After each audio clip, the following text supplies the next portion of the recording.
If you're drinking a cup of coffee right now, listen carefully to the story. Not because coffee is bad, but because of how we spend money without even noticing.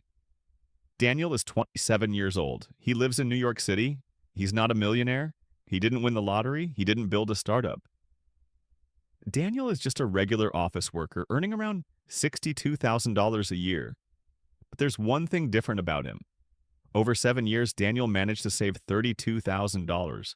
Not by earning more money, but by changing one small $5 daily habit. I met Daniel on a Monday morning inside a small coffee shop near his office in Manhattan. The place was packed. Everyone was staring at their phones. AirPods in, hot coffee in hand. Daniel stepped up to the counter and ordered without hesitation. Large latte. The price flashed on the screen. 5 out of 25s. He tapped his card and almost automatically. I asked him, "How long have you been buying coffee like this?" Daniel shrugged and smiled. "Since I started working, probably almost 6 years." At the time, Daniel didn't think he was wasting money. To him, it was just morning coffee, a normal part of life. But that harmless habit was exactly where everything began to change. A few days after that morning in Manhattan, Daniel and I met again. This time somewhere quieter. Not a coffee shop, not a fancy office. Just a small public library near his apartment in Brooklyn. Daniel brought his laptop. I brought one question. "Can we look at your bank statements together?" He hesitated for a second. Not because he was hiding anything, but because he already knew what we were going to find. We filtered his transactions by a single word. Coffee. The screen filled up instantly. $4.95, $5.75, $6.10, $4.75. Dozens of tiny charges. Too small to trigger fear. Too frequent to stand out. Daniel leaned back in his chair. I never realized how often it showed up. And that was the problem. According to the National Coffee Association, NCA 2024, the average American spends about $200 per year on coffee. That breaks down to $100 per month, $23 per week, less than $5 per day numbers. Small enough for the brain to ignore. But Daniel doesn't live in average America. He lives in New York. In cities like New York, San Francisco, or Seattle, a latte costs $5. Many people buy coffee 5 days a week. That pushes annual spending closer to $2,000 per year. Daniel did the math quietly. Over 7 working years, his harmless coffee habit had cost him more than $12,000 in cash alone. And that number doesn't even include what that money could have become if it had been invested. He shook his head. I never made one big mistake, he said. I just made the same small one. Over and over again. That's when everything clicked. This wasn't a coffee problem. It wasn't a discipline problem. It was a visibility problem. Money wasn't disappearing because Daniel was irresponsible. It was disappearing because small habits stay invisible until you zoom out. And most people never do. What happened to Daniel wasn't a money problem. It was a human behavior problem. The human brain isn't designed to fear small losses. It's designed to avoid big, painful ones. Spending $1,800 at once would trigger alarm bells. Spending $5 today does not. Behavioral economists call this mental accounting. We mentally separate money into categories.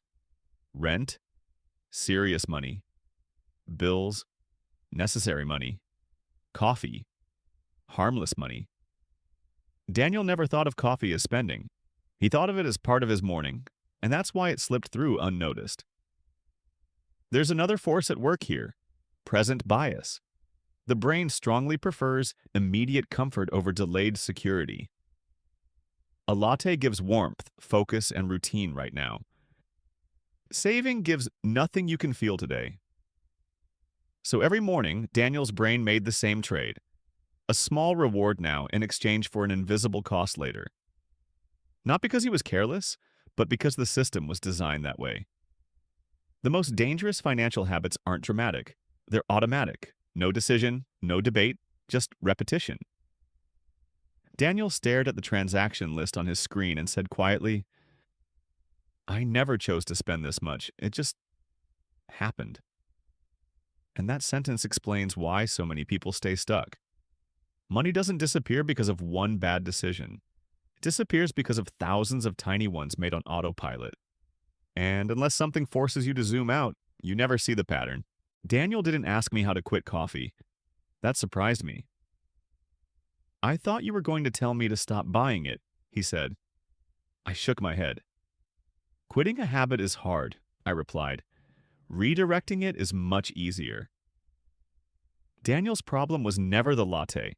The real issue was this. Every dollar he earned had no instructions. And money, like water, always flows along the path of least resistance. Comfort first, the future later. Or never. We didn't start with a budgeting spreadsheet. We didn't track every small expense. Instead, we did something much simpler. We changed the default flow of money. According to a 2023 Vanguard study, over 72% of long-term successful investors rely on automation, not monthly motivation.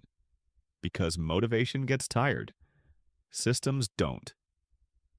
Daniel set up an automatic transfer. Every Monday morning, $150 left his checking account and moved directly into a low-cost index investment account. No notifications. No thinking. No chance for his brain to negotiate. The money was gone before it ever felt like spending money. Won't I feel the loss? Daniel asked. Yes, I said, but not nearly as much as you expect. Research on consumer behavior from Harvard 2022 shows the brain needs about 10 to 14 days to adapt to a new spending level and quickly accepts it as normal. And that's exactly what happened. After 2 weeks, Daniel no longer felt the missing $150. But something else changed. He started noticing how often his hand reached for his card out of pure habit. Not because he was forcing himself to stop, but because the money simply wasn't sitting there anymore, waiting to be spent. He still drank coffee, just not every day, 2 or 3 times a week instead of 5. No guilt, no deprivation, just awareness. And that was enough.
A few weeks later, I stopped seeing Daniel as often.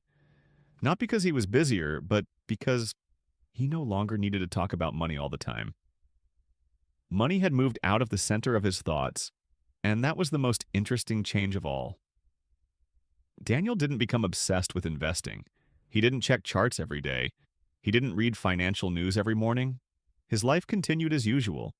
But there was one quiet difference. money was no longer something he had to constantly watch. According to research from Princeton University, one of the biggest causes of financial stress isn't the lack of money, it's the feeling of losing control.